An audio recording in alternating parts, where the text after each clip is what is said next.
Herzlich willkommen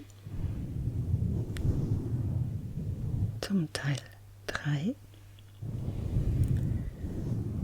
vom universellen Weltwissen.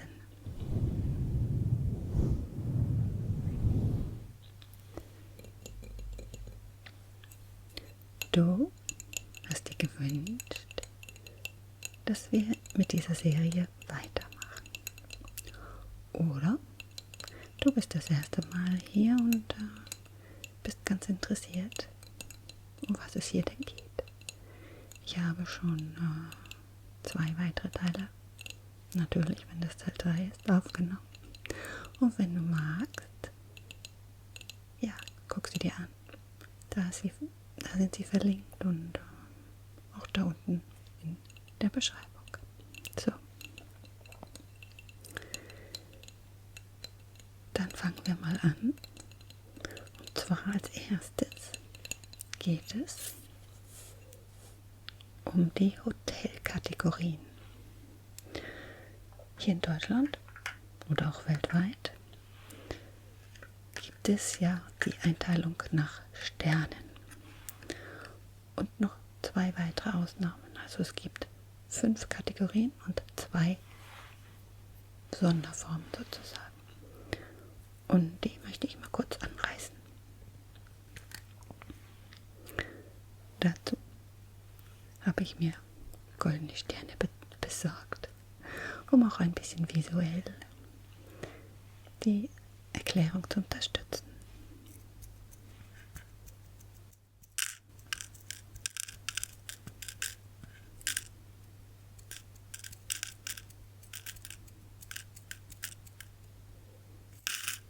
So.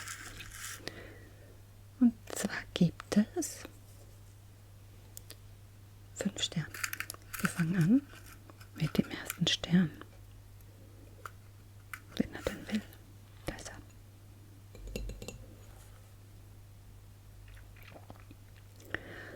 Und zwar hat sich die Deutsche Hotel oder der Deutsche Hotel- und Gaststättenverband eine Klassifizierung überlegt im Jahre 1991, die Deutsche Hotelklassifizierung. Und der Deutsche Hotel- und Gaststättenverband, hast du vielleicht schon mal gesehen, kürzt sich ab mit DEHGOA, DEHOGA. Und das bedeutet, wenn du also die entsprechenden Sternebezeichnungen zu den Hotels siehst, dass das auch wirklich stimmt. Das heißt, die Klassifizierungen, die es gilt für die einzelnen Sterne, die sie vergeben,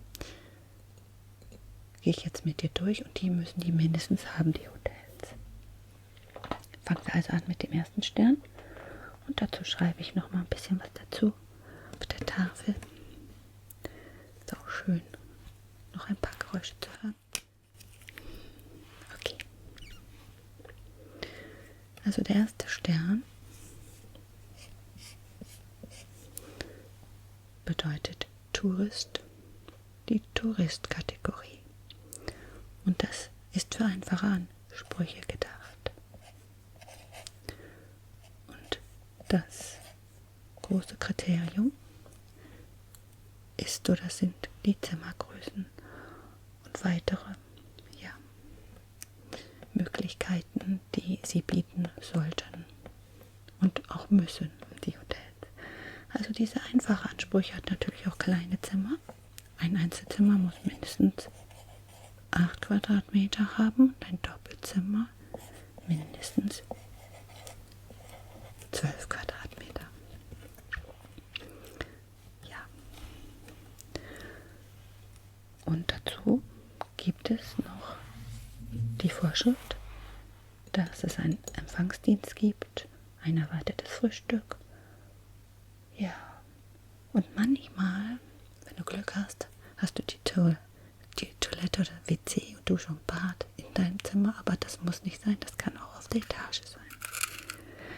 Die nächste Kategorie, 2 Sterne. Das ist Sternensound.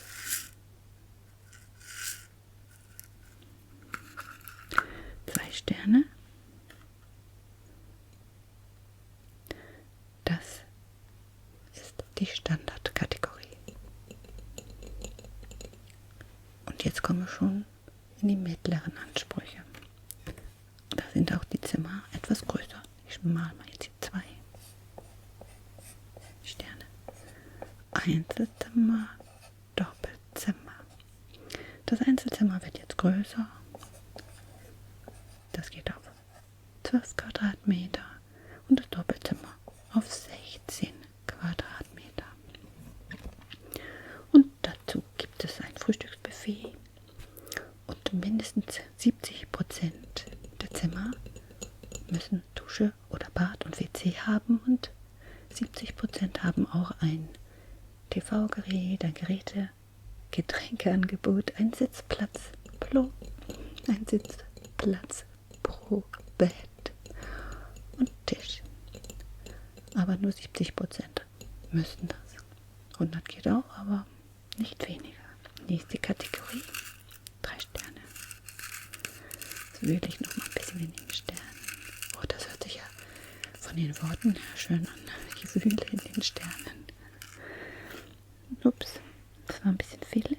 Jetzt komme ich zur Hotelkategorie 3 Sterne. 3 Sterne. So.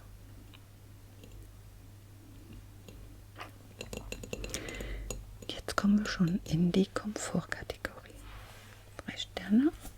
Hier wiederum sind die Zimmer wieder größer. Meine Sterne auch irgendwie. Einzelzimmer, Doppelzimmer. Einzelzimmer, die müssen jetzt 14 Quadratmeter groß sein.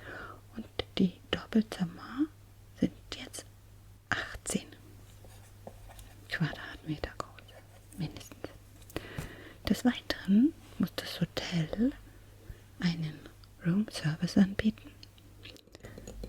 Weitere 24 Stunden Services, wahrscheinlich an der Rezeption, das genau habe ich nicht rausgefunden. Dann darfst du oder kannst du jetzt auch mit Kreditkarten bezahlen und es gibt ein Restaurant. Nächste Kategorie 4 Sterne.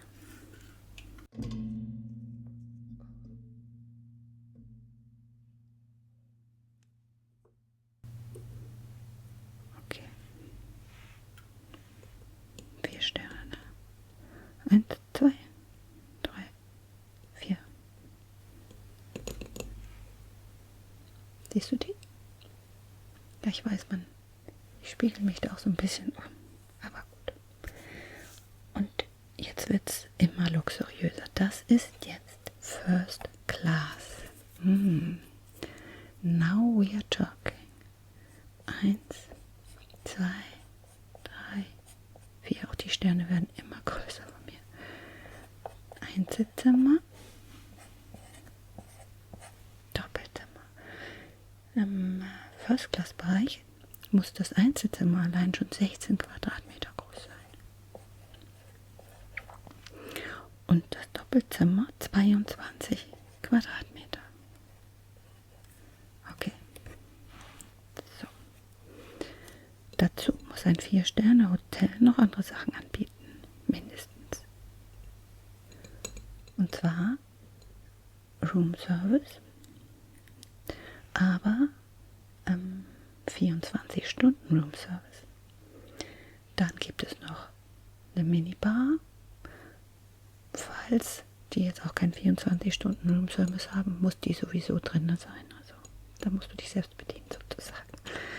Dann gibt es einen Bademantel, entweder auf dem Zimmer oder du kannst es dir ausleihen an der Rezeption. Dann gibt es einen Sessel oder eine Couch, also noch ein bisschen mehr Behaglichkeit und Gemütlichkeit.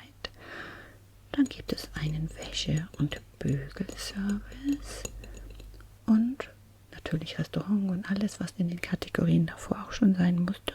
Aber zusätzlich gibt es noch eine Bar. Kommen wir zur letzten Kategorie. 5 Sterne. Warst du schon mal in einem 5-Sterne-Hotel? Ich ja. Schon schön. So.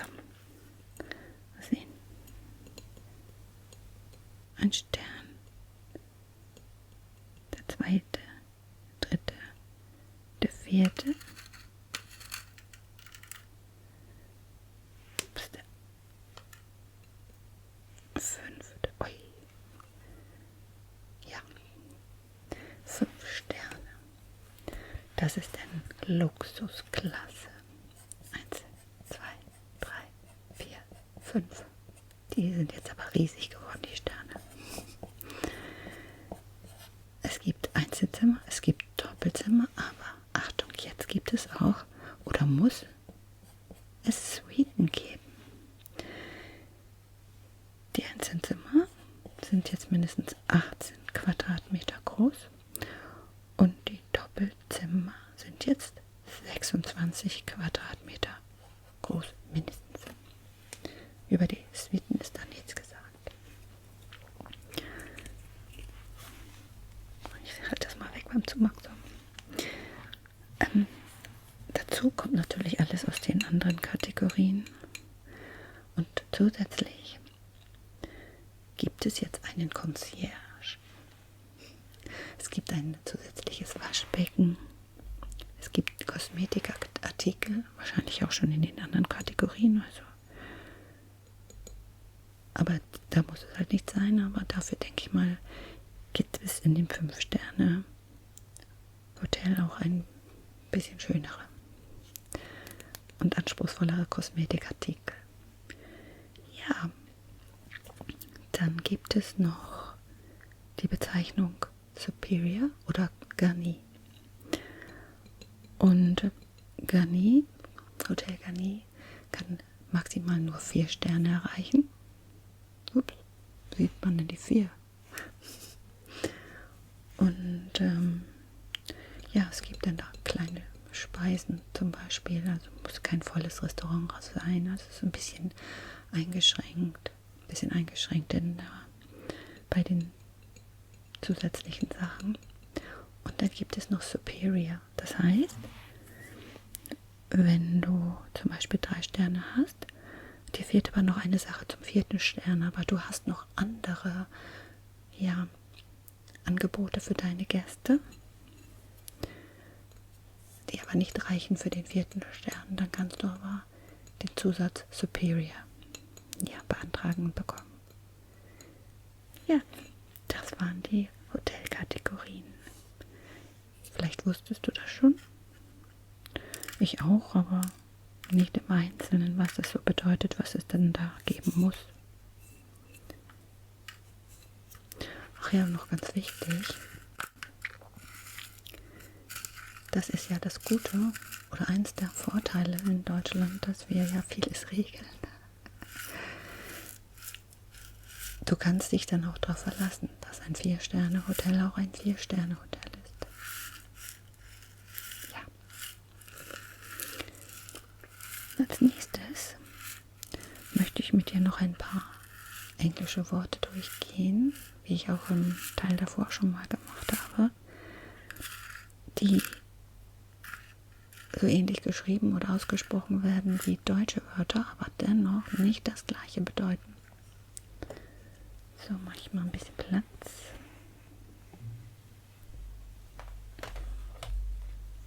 Hier ist noch ein Sternchen. Das lasse ich mal hier liegen. Ich hole mal das Buch. Ja, das nervt mich auch ein bisschen mit diesem Kopfhörer, oder das Kopfhörerkabel, das hier so runterhängt, aber ich habe hier irgendwie noch keine andere Möglichkeit gefunden. Okay, so. Ein bisschen Buchgeräusche. Wir haben im letzten Mal die Buchstaben A, B und auch C angesprochen. Also ich werde euch hier nicht langweilen und so viele Wörter vorlesen, weil das sind echt eine Menge, sondern nur ein paar raussuchen.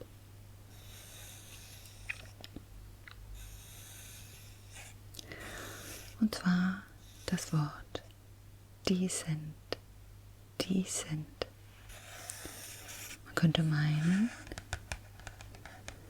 das ist das gleiche wie im Deutschen das Wort dezent. Dezent bedeutet aber klug, anständig.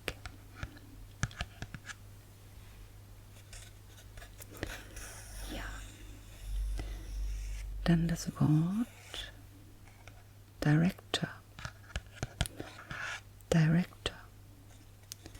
Könnte man meinen, das ist der Direktor. Gemeint ist aber Filmregisseur.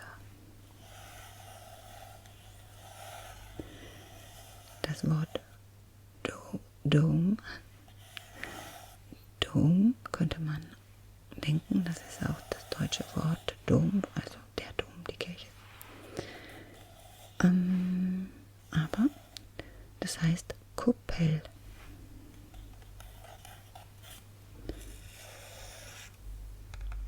Das Wort Edge, on the edge, heißt nicht Ecke, sondern Kante. Kante.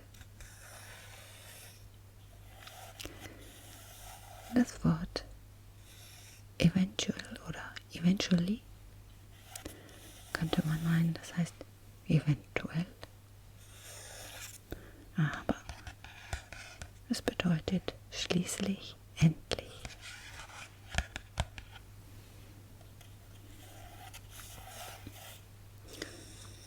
Ja, dann sparen wir uns vielleicht noch ein paar Wörter auf für einen eventuell nächsten Teil.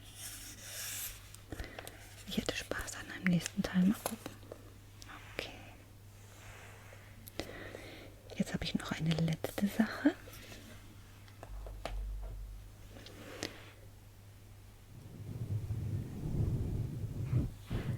Die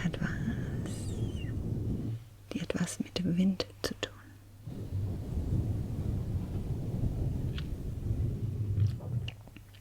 Deswegen habe ich heute auch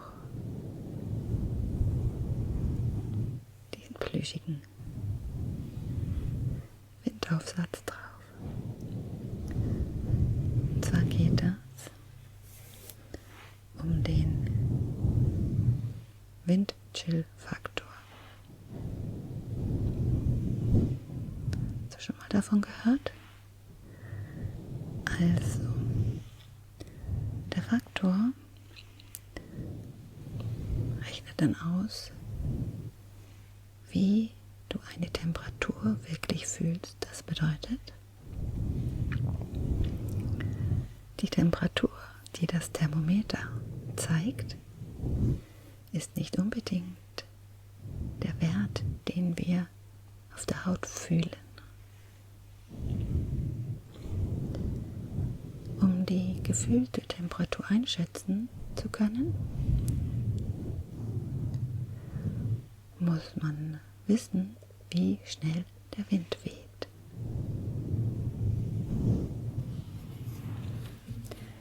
Wieso ist das so? Ganz einfach gesagt, mehr Wind, mehr Abkühlung.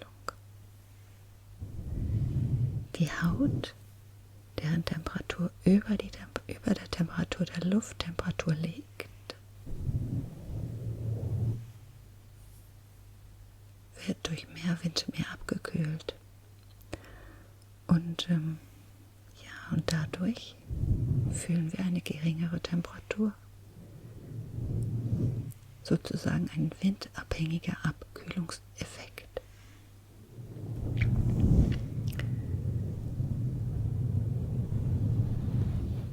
Dazu will ich dir mal 3 Beispiele geben. Die zeichne ich auch mal auf oder schreibe sie auf. Meine Tafel auf die Rückseite. So. Mal angenommen. Wir haben eine Temperatur von plus 14 Grad.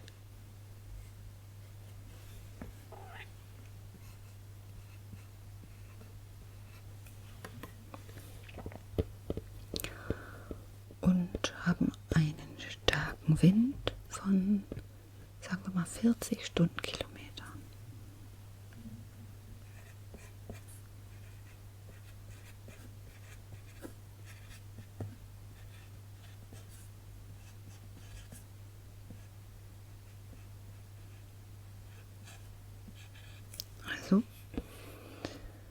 40 km/h. Das ist schon ein stärkerer Wind. Und gefühlt ändert sich die Temperatur von 14 Grad gewaltig. Und zwar fühlen wir dann nur noch plus 5 Grad Celsius.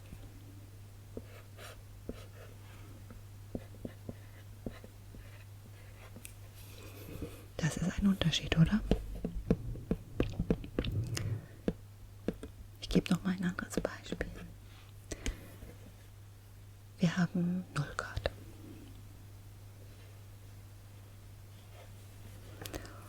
Und wir haben eine leichte Brise.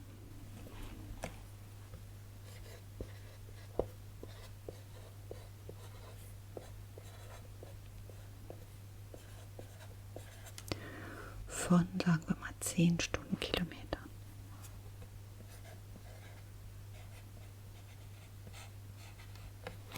So. Und der gefühlte Wert, den man übrigens mit einer schwierigen Formel, die ich jetzt euch nicht aufschreibe, ausrechnen kann, der gefühlte Wert ist dann bei minus 4 Grad Celsius.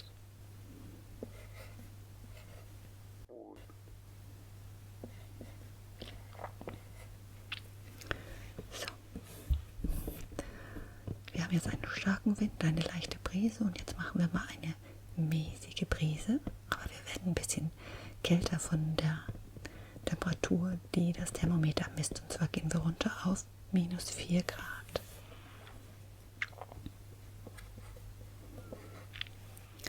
Und wir haben eine mäßige Brise.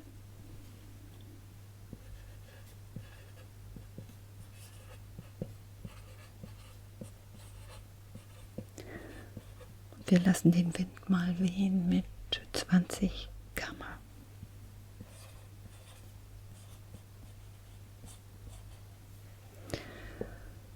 Das, was wir denn auf der Haut fühlen, also der Wind, der unsere Hauttemperatur runterkühlt sozusagen, ist dann bei minus 15 Grad Celsius. Das ist ein Unterschied. Okay.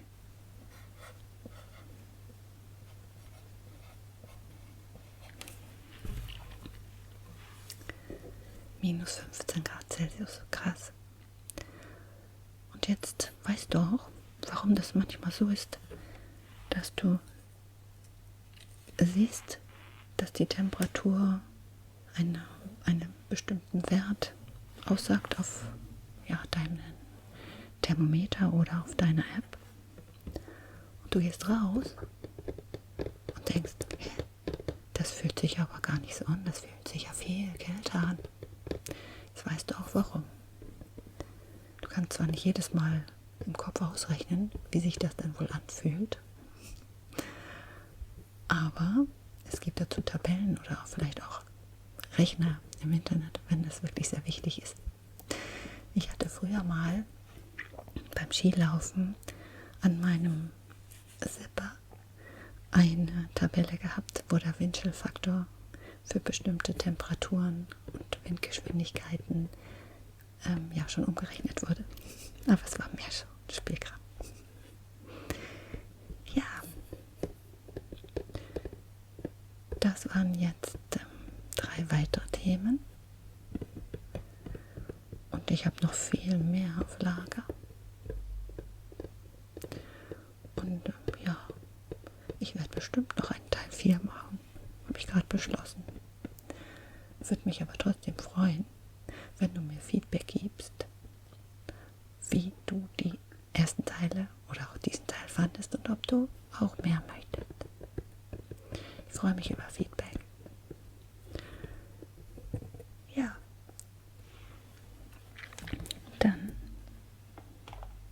bleibt mir wie immer, dir eine schöne Zeit zu wünschen. Ich werde meinen Wind noch mal ein bisschen wehen lassen. Das hört sich jetzt gerade ein bisschen komisch an. Ich wünsche dir schöne, entspannte Zeit. Dass du alles in Leichtigkeit und in einem Flow kannst.